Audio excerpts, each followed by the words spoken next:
Today's city councilman is tomorrow's supervisor. Today's supervisor is tomorrow's assembly member. And we really want to use technology to build that farm program.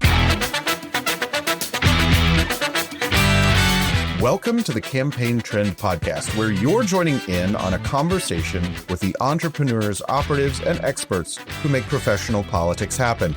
I'm your host, Eric Wilson.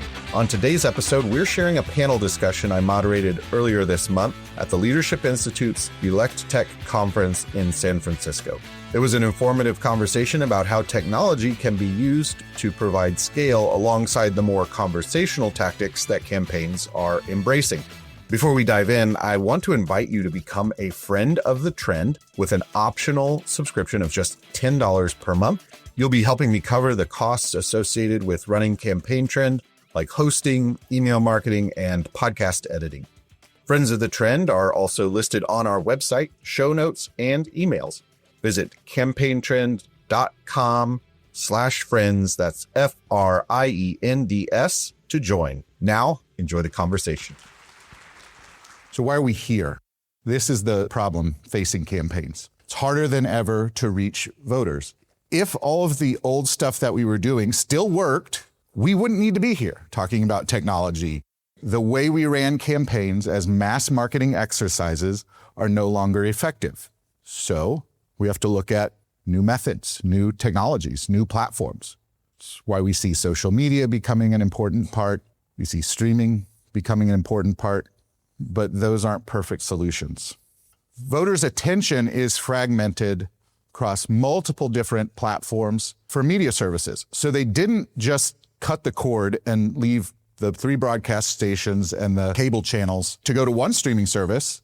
They went to all of these different streaming services. So the Center for Campaign Innovation does a poll after every election where we ask voters, well, how do you get news and information? What streaming services do you use? And you'll notice that the top 2 streaming platforms don't allow political advertising. So even though that we are able to go get voters on these streaming platforms, we're not able to reach them, even though their attention is shifting there. Okay, so streaming isn't a perfect replacement for TV. Similarly, social media isn't a perfect replacement for legacy media. Voters aren't canceling their newspaper subscriptions and then all going to one platform. They're spending their time on multiple different platforms. And over time, they're using these platforms less and less often. Or put another way, they're dividing their time and attention across multiple platforms, right? So we've got another challenge. We can't get the voters on the TV. We can't get voters with their eyeballs. And then as good as the canvassing technology and voter contact strategies have become, it is getting more difficult to get hold of voters. They want to do everything but talk about politics, to Ron's point earlier about the crowd, right? There's this interesting phenomenon of opt-in voters and opt-out voters. We need opt-out voters to win, but it is easier than ever for them to opt out. 26% of voters say they have a landline phone. This is a surprisingly high number to me. But we've seen that crater in the years that we've been doing this survey. And since 2020, they've reported a 10% decrease in phone contact from campaigns. Now, that is not because campaigns are spending less money on phones. That is because the phone calls are less likely to get through to voters. 22% of voters, and this jumps up to a third when you look at donors, have apps to block unwanted calls and text messages installed on their phones. So they can actually opt out from your campaign. And then finally, 1 in 3 voters now have a doorbell camera. If they don't want to answer their door, they don't have to. It's like voicemail. They can screen it. So what are we supposed to do? We can't just give up. We still need to reach voters. Well, the answer is a layered approach to reaching these voters. 3 things we need to be doing. Influencer outreach. So think about top down, people with large audiences reaching people. And an influencer doesn't have to be someone who is Joe Rogan, but it can be someone who is a neighborhood influencer, a community influencer, someone active in a school or a church. Then the campaigns need to go direct to voters through their own content. We are entering the era of the creator candidate, where you have to create your own content. And then from the bottom up, we need relational organizing, right? So we go from the bottom up, we're reaching people with their trusted friends and known contacts.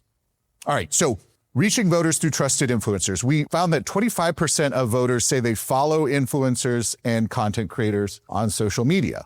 This is a significant increase year over year, cycle over cycle. This is becoming a natural part of voters' decision-making and information gathering process.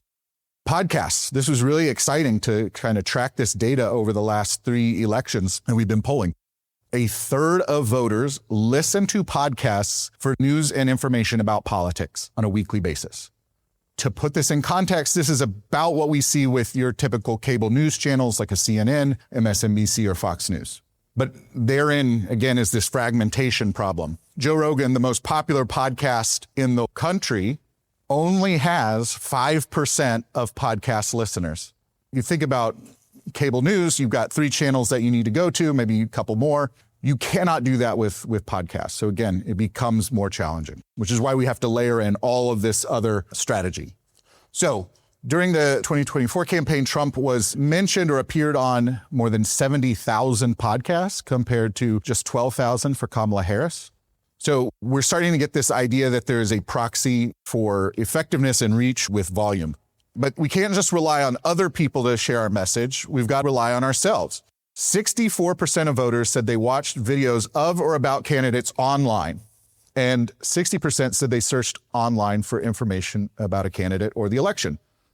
This is already happening in your races. The question is, what are you giving them? Are you letting the left-wing activists create content for them to find? Are you letting local media create content for them to find? Or are you getting off the bench and creating your own content, telling your own story so voters can find that? So our decision isn't to engage on an issue or not. Our decision is whether our side of the story is told. Nearly half of young voters visited a candidate's website. I've seen an appalling decline in issues pages on candidate websites over the last 10 years. It used to be one of the first things that we put on a website is, what are your issues? Where do you stand on these policies? Now they're nowhere to be found. So people are trying to go to your website, trying to learn about the things that matter to them. They can't find it, so they go somewhere else. Someone else is telling your story. 2/3 of voters are going to do that. Increasingly, they're going to go to AI to do that. And if AI doesn't know what your issues are because it's not on your website, they're going to come up with an answer, and it's not going to be yours. The third thing we need to layer on is relational organizing. So we are reaching voters through people that they already know, so they are not blocking that random phone number. They're not ignoring that stranger knocking on their door. It's someone that they already know.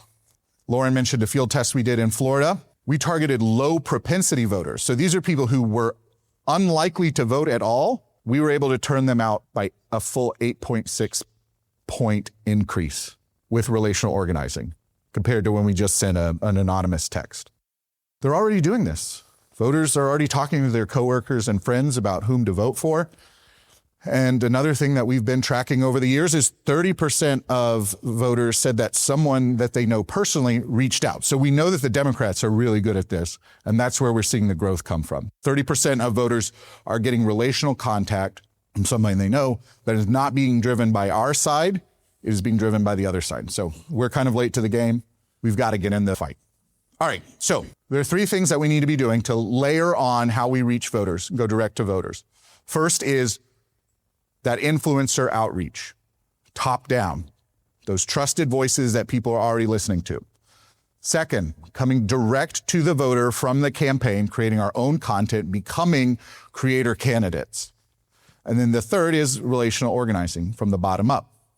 I am sensitive to a pretty significant critique on this worldview, which is difficult to scale. Now, there are folks doing things to solve for this, like with paid relational organizing or incentivized relational organizing, where you're getting $5 per friend that you contact, but not all campaigns can afford that. And as Ron aptly pointed out, that's not always getting the people with the best of intentions.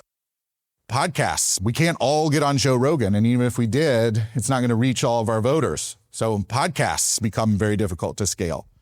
Similarly, with content creation, unless you have a big team for production, it becomes difficult to create the content that you need to do. So I'm very sensitive to this criticism that people say, yes, Eric, we agree with you. The data is all there, but we can't reach everyone that we need to. And that's where paid comes in. The paid component of your campaign is to bring scale to what is already working in the form of your 3 layers. And so to continue that conversation, I want to bring our panelists together. Caroline Strom is a client partner for U.S. elections at X. Prior to the rebrand, she was involved in Twitter's public policy global partnerships. Brian McPartlin is sales director of Prompt.io, a text message marketing platform that you've been receiving texts from already today. Brian previously served in various campaign manager roles and was the data director for the California Republican Party. And then Scott Wynn is the newly appointed COO of the California Republican Party and is a longtime political operative in the state. So, Caroline, you saw in the stat, X, we've got to get used to calling it that, is it's hard even for us. The 4th most popular among voters. Okay. But if you look at among U.S. users, it's only 10th. So we do over-index you for voters. And X is where voters go to discuss politics. So surveys show that something like 59% of voters use X to get news and information about politics. What do social media platforms like X mean for the campaigners in this room in getting that scale and shaping the conversation and making sure they're reaching voters? How do they maximize their distribution? I can speak to X specifically. I don't know a better platform to reach everyone, everywhere, all the time. I know our fearless leader, well, both in the country and our company, Elon Musk and President Trump use it to reach everyone. And it's the first place that they go to announce news, to break markets, to announce tariffs, whatever they are trying to do to get ahead of the news, to make sure that they are not being filtered by the news. They know that they can go there, that their voice is not going to be filtered by any means. That's kind of the place they know that they can reach everyone. So I think X is the place that you can distribute and do so without influence. So that's what our entire platform is built on, is that First Amendment and freedom of speech. So we're very proud of that. So I think that is kind of where we stand. It is the world stage, and with that kind of comes great responsibility and making sure that you can have that distribution. I'm aware that not everyone is President Trump and Elon Musk. You don't necessarily have that level of distribution. Not every post is going to receive tens of millions of likes and views and reposts. So I think having a little bit of awareness of what works and what doesn't work is crucial for us on the organic side.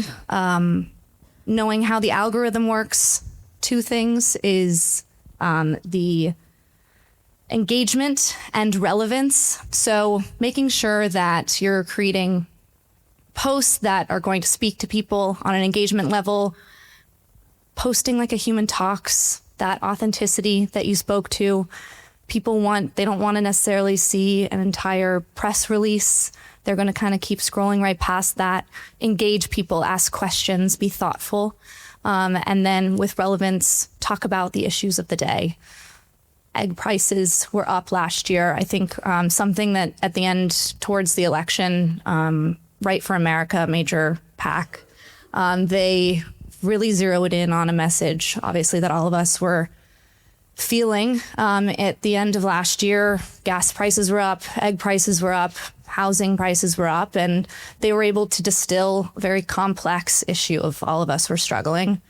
They kind of landed on all of, obviously, a large macro and microeconomic issue.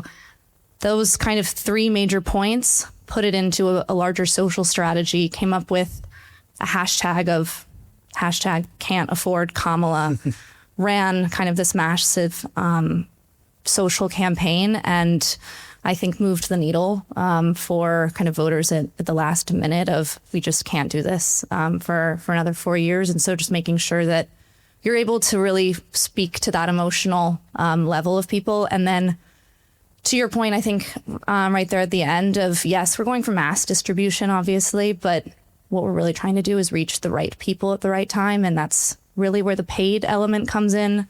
We all are probably speaking to a smaller audience of a district or a zip code or a congressional area. And so it doesn't take a lot of money, maybe a couple dollars a day. And you can, I know on X, on other social platforms, you can geo-target all of those spaces. So when you know that a certain area or a post is working really well, geo-target that specific area and make sure that your audience is seeing that and they can really be exposed and then make sure that they are seeing your particular message on that instance. Yeah, and I think one of the most important changes that we have seen, or certainly that I appreciate as a digital strategist, is the transparency around the algorithm and making that open for scrutiny. And so we can know things like activity, being active on the platform will reward you for more distribution rather than just dropping in once a week.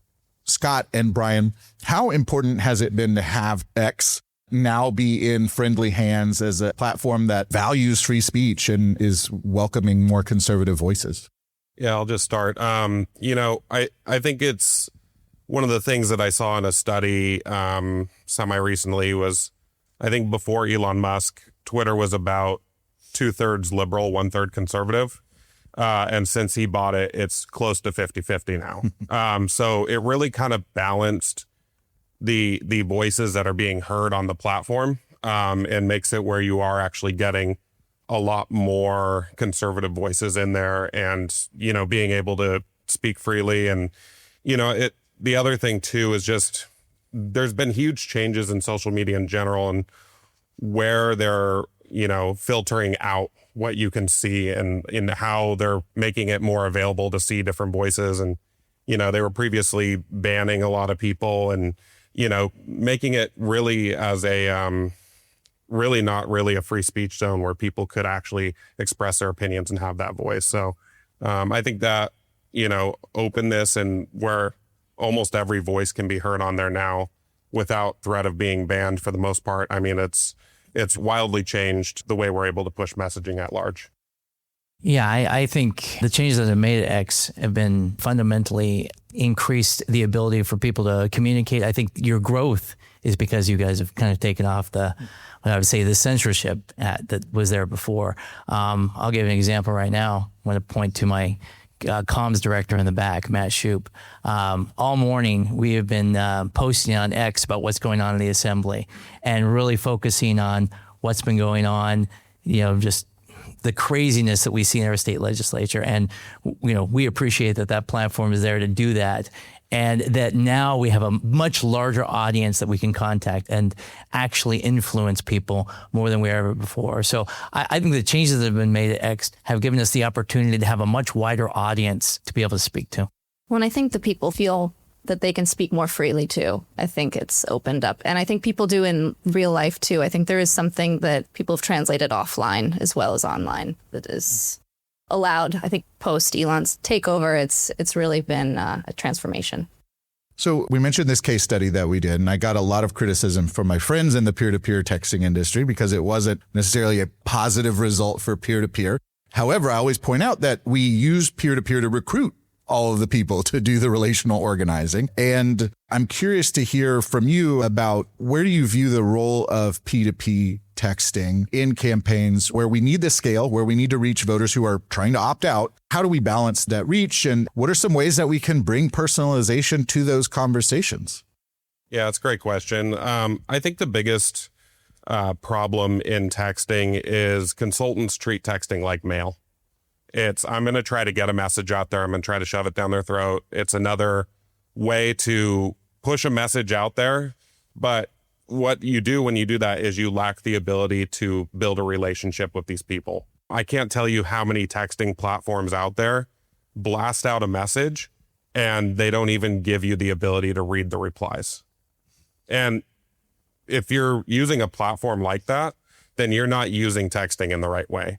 Because texting is a grassroots form of communication. And I think it's fallen on deaf ears and people don't realize that it is a grassroots form of communication. So there are lots of ways to hyper-personalize text messaging and make it, really narrowed down to those voters. When I was the data director for the party, a lot of what we did is we hyper-focused on what message is going to work with what audience. And when we were running canvassing, for example, in Janet Wynn's Senate race the first time she ran, people thought we were crazy because we had 8 different target universes and 8 different walk scripts.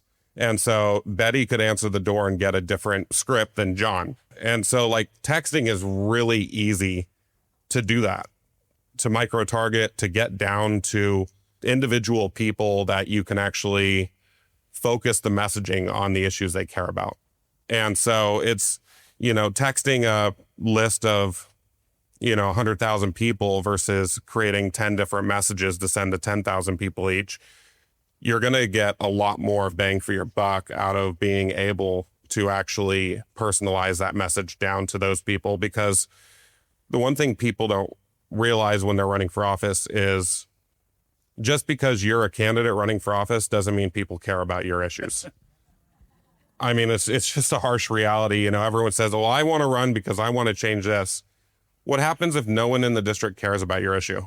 Do heavy polling, understand issues, micro target to those specific demographics based on what the polling shows, and then you actually get the ability to move audiences.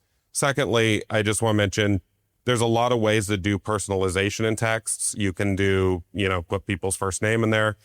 We just released a new feature 2 weeks ago where you can create personalized GIFs, GIF, on the platform, where you can put in people's names, their donation amounts, their, the city they live in, anything you want. And every voter is going to get a personalized GIF with their individual information into it. That's a great way to actually build a relationship and say, hey, you know what? I'm not just doing something that's cookie cutter out of the box. I'm doing something that's relating to you personally, that's using your name. A lot of times when you're trying to activate people, I say, well, don't just ask them to come in and volunteer, or don't ask them to donate. Qualify the lead first. Figure out what issues they care about. Talk to them, survey them, and then hit them up on those issues and use that to activate them. Because if you're just spending your time, trying to hit lists at large with not knowing what issues they care about, you're never going to get anywhere. So. Well, go ahead, Scott. Yeah, I would also add that, texting actually has a relational component to it. It's not just, as Brian was saying earlier, sending it out and then getting the data back, but I've used it many times where I've had candidates actually do kind of a online town hall. Hey, I want to hear what you care about, and then actually have a back and forth conversation with that. That's the thing is it's not just sending stuff out there or even gathering data. You can actually have a texting conversation with your voters. Yeah. And you've hit on the key problem here, or challenge, I think. We have all this technology that we can have these conversations with, but it is so much easier as a campaign manager to manage an invoice than to manage people, and to get a candidate to commit to being an authentic voice on X, or being willing to have those personalized conversations. And so I think that that's sort of a bad habit that we have fallen into, of saying, look, okay, I can get out 10,000 text messages and it's going to cost me however many dollars, but I do not budget for the time it takes to create the content. So the House majority runs right through here in California, very narrow. We hope to send a few more reinforcements to Washington for final 2 years of President Trump's second term. What is the technology that the campaigns need to be using here in California to make sure that we have a Republican House? Well, I mean, the thing is I have kind of a, I'll talk about the CAGOP and kind of what I've inherited, which was a fantastic technological operation. I've been really fortunate to have, I'm not sure if he's in the room, but Cole Patterson, he was our data director. It's fantastic. Where we've had areas where we're lacking, I think I mentioned social media. We brought on Matt Schuper as our comms director, who's done a fantastic job of really taking what I would say a lackluster social media operation and really putting that together. Our philosophy is going to be, listen, we lost one of our seats by 187 votes last time. Okay. So, our philosophy is we're going to look at all comers with regard to technology, but we are going to actually have, listen, there's only so many things that we can do, and you can't feed technology to everybody, right? I mean, you take everything and then it's just going to be a muddled mess, right? But I think the bottom line is we're looking for things that are actually going to make us more efficient, more impactful, and actually give us use our data approach, which data is, I forget, the guys from Votive said, the bottom line is the data is your foundation of what you're building from there. And since we already have that, it's given our ability to take our data, do micro-targeting, actually reaching out to people, gathering information back, and then being able to retarget from that information. And then when it comes to the ground, what we're going to do is we're going to actually look at technology that doesn't frustrate our volunteers. And I think that's been one of the biggest problems with regard to field operations is you have a lot of these technological operations that try to do too much. I always say, do the 90% well. Don't worry about that last 10% because it typically complicates things. So that's really what we're going to be looking at. We've actually met with a lot of tech providers, some that were here today in the last couple of weeks. I've met with a lot. But we're going to be taking all technological aspects we're looking at. We're going to be using AI, but not AI just for the sake of using AI. We're going to use it to make us more productive. We're going to be looking at apps that make us more impactful on the ground, make us more efficient, and make our volunteers better, while at the same time gathering information, getting it back, and then being able to tailor our messaging to the volunteers. So we're looking at everything, but we're only going to choose things that are going to be impactful and not just take things just because it's the new shiny new object. So, as someone who invests in campaign technology, I love those narrow losses because everything was responsible for for the loss or the victory. You can't prove which one it was. There's like a blowout, who knows? Yeah. Caroline, I want to come back to you. One of the things that folks who have been in my Leadership Institute trainings know that for X, you have to create a ton of content to be able to grow your account. What are suggestions and tools or tips that you might be able to share for campaigners to create it's like 9 posts per day you need to be one of the more active, growing accounts on X? I know. I'm confused how some people sleep. There's posts going out at 3 a.m. that I'm like, what are you doing? I think there's a lot of people that are incredibly efficient at maximizing a single piece of media. They will turn a 20-minute video into a single graphic, into short form clips, into 6 threads, or one post into a 6-post thread.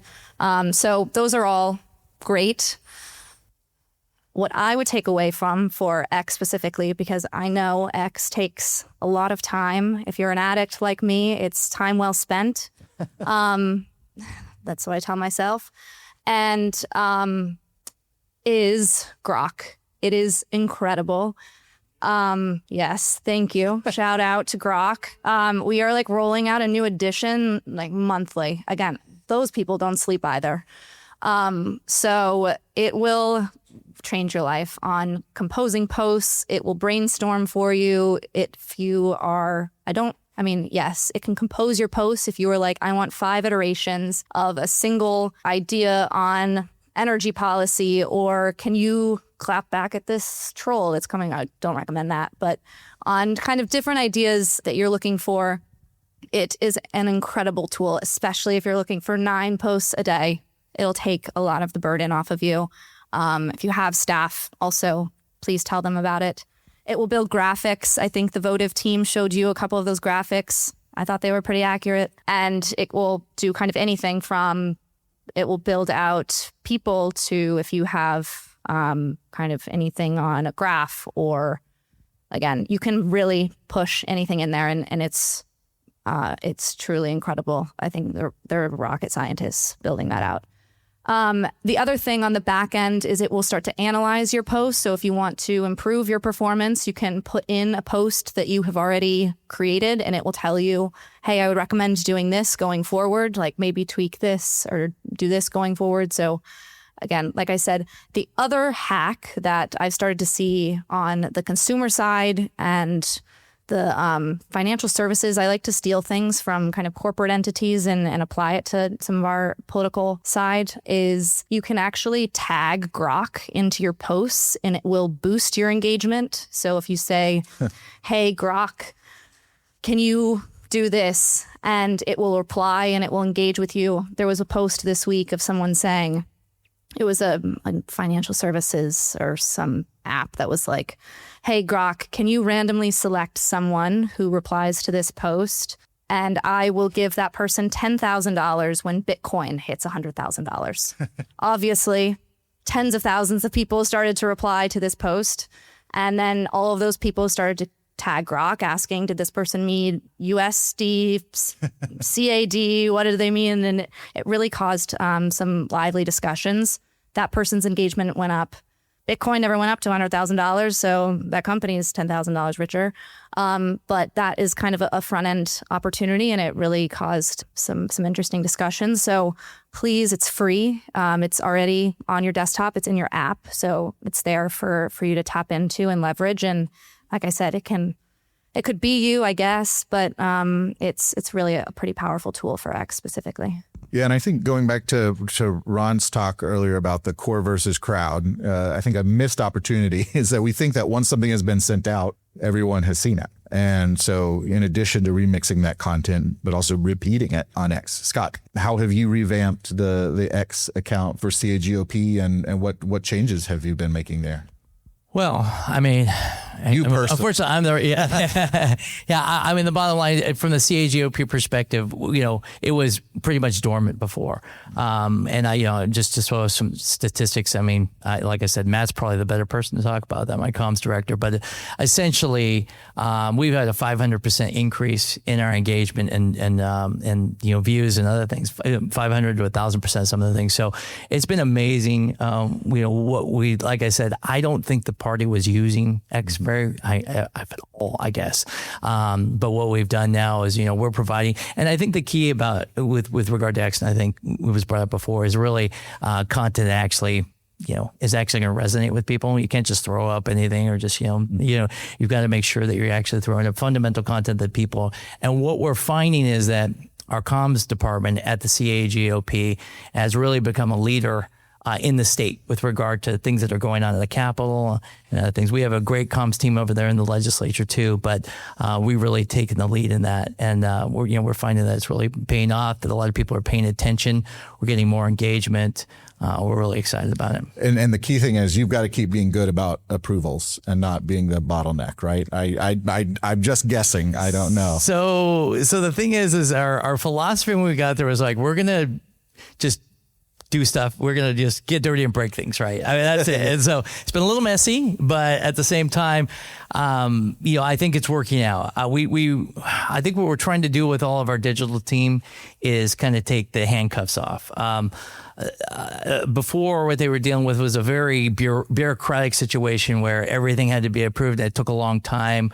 Now I'm telling my digital director with regard to fundraising, hey, bottom line is you send me what you're going to do, and if I don't say no to it in 2 hours, then go with it, right? So we're trying to ensure that we're continuing to put out relevant content without it being caught up in a bureaucratic bottleneck. So. Brian, I want to come to you. Obviously, when we have these conversations about being more conversational, we're going back to the future, really, of what politics was about. So it's always been about building connections and growing communities and having these conversations. What are some things that we have forgotten about how to have political conversations and building movements that needs to be recovered in our current digital age? Yeah, I think the biggest mistake people make is a little bit of what I said earlier. It's just going too broad and not personalizing those messages to smaller audiences. Getting these kind of micro segments of the population and being able to have conversations. The other thing I just want to mention from like a texting and cell phone standpoint, and those who were here last year saw my disturbing slide about cell phones, which was people look at their cell phone 144 times a day on average. 75% of people will hold their phone or play with stuff on their phone while sitting in the bathroom. So at the end of the day, like, it is a very personal device to people. It is a device that people take very seriously. People hold it while they're watching television, and they're listening to the television and watching their phone, right? That's just kind of where we are as a society. So like, everything you need to do to that device needs to be personal, because at the end of the day, like, you're going to always get great deliverability if you're buying good lists and you do all the registration stuff. I mean, our delivery rates typically are 95% and above. And, over 90% of your audience is going to read that message within, 30 minutes of you texting it. So like, at the end of the day, it is one of the greatest ways to get that message out. But, a bad use is really, and you'd said it earlier, it starts with having good data, and having good models and having all this stuff. I can't tell you how many times my wife's been texted, "Hey, Brian," because, some data company just Probably the only way you'll hear about it, though. Yeah. If your wife tells. probably. But yeah, it's just one of those things, like, you don't need the household cell phone numbers. It's just a really bad idea. And there's a lot of data companies that do that, and it's a huge problem, right? So like, make that message very personal to that person, especially on cell phones. Like, that is, people are just on it 24/7. So you want to make sure you're personalizing that to them. Yeah. To Brian's point, I think data providers get stuck, right? I mean, for the longest time we were dealing with landlines, so there was a householding aspect to it. But now, as we're moving, almost everything. And how many people have a landline anymore? Raise your hand. Okay, very few people, right? I mean, almost everything is cell phones now. And at the same time, it's individual. So I think the problem is identifying data providers that aren't stuck in what they've been doing before, and realizing that data is a fast moving, industry, and that we constantly need to be updating and dealing with that. Even from the perspective of the quality of phones too. I know a lot of data providers that just get garbage data in, but don't actually enhance that data and work with it. So I think that's important. I just want to mention one thing. I did work for a nonprofit a few years ago, and we were trying to figure out the pandemic just started. We were knocking doors, and we had to transition everything to phone and text, right? Because in California, if you're knocking on someone's door during the beginning of the pandemic, you're not going to be welcomed. So we transitioned, and when we did that transition, we decided we want to go get the best data possible. So we bought data from 3 or 4 different sources. We pooled it together, and most data files, you're going to find 35 to like 60% of people's cell phones. When we pooled 4 different sources together, we had 85% of cell phone numbers in every congressional district we were working in. And it was incredible. I mean, yeah, there were some bad apples with some of the data that came in, and 10% of all the data was bad. But when we're spending, a couple $1 million doing these data outreach programs, and we're doing, just contact after contact after contact, these people, calling them, texting them, building those relationships. I mean, it was phenomenal to still have 75% coverage in cell phones. And you're not going to get that anywhere else. Even at a door knock, 20% are going to answer their door. In digital, you have limitations for who you can reach. So like, it's a great way if you can get really good data. Scott, I want to kind of close out with you. And you already alluded to kind of how you're prioritizing which tech you're going to bring into the battlefield this cycle. But part of our job is to look out beyond the horizon. Where do you view your role at the state party of sort of investing in the long term versus taking care of the sharks closest to the boat, making sure that we've got what we need for this election, but we're doing things for the next election? Yeah, and that's, I think, the point I was saying earlier is those flash in the pan shiny objects. They only last a cycle or two. I've seen a lot of Numenar, who was here earlier, I remember a program, and I think it's called Voter Outreach, Voter Circle, right? Same thing she was doing, but it didn't really have, it was just poorly written, poorly done, poorly executed. And so the thing is really looking at where these data or where these technological vendors, what their culture is and what they're building, and that they're going to be here for long. We want long-term relationships. We don't want just something that's just going to be here and it's kind of the newest thing to do and then it's going to be gone. I think people have a tendency to really see, oh, that's a really cool thing. Let's do that. But there needs to be a lot more thought into it. So I think, a lot of the things we're going to always look at is what is the company, the culture that they have, and we're looking at long-term relationships. We're also looking at we're also looking at technology that can benefit not just those races that you were talking about, the races at the top of the ticket, congressional, but down to, we don't have dog catchers here in California, but obviously dog catcher, but water boards, or fire boards or whatever it might be, because today's city councilman is tomorrow's supervisor, today's supervisor is tomorrow's assembly member. And we really want to use technology to build that farm program and really benefit them. If they're using the technology and we're building long-term relationships with these technological companies, then if they're using it in their supervisor's race and they're running for assembly 4 years later, they're familiar with the technology and are able to hit the ground running. So, and I want to underline something using my moderator's prerogative. You mentioned relationships, and that's the key that I teach all of the entrepreneurs that we work with. It's all about relationships in this business because, the technology is once you meet that minimum threshold of being effective, it then becomes an issue of relationships and understanding the industry. So I want to say thank you again to the Leadership Institute for this great conference. And thank you to our panelists for being here today. Well, I hope you enjoyed that conversation, and there are lots of links to learn more about our guests in the show notes. Thank you to the Leadership Institute team for allowing me to share this recording with you. Be sure to check them out at leadershipinstitute.org, where you can find out about some of their upcoming trainings. If this episode made you a little bit smarter or gave you something to think about, all we ask is that you share it with a friend or colleague. You look smarter in the process. More people learn about the show. It's a win-win all around. Remember to subscribe to the Campaign Trend Podcast wherever you get your podcasts so you never miss an episode. With that, I'll say thanks for listening. See you next time. The Campaign Trend Podcast is produced by Advocacy Content Kitchen, a media production studio.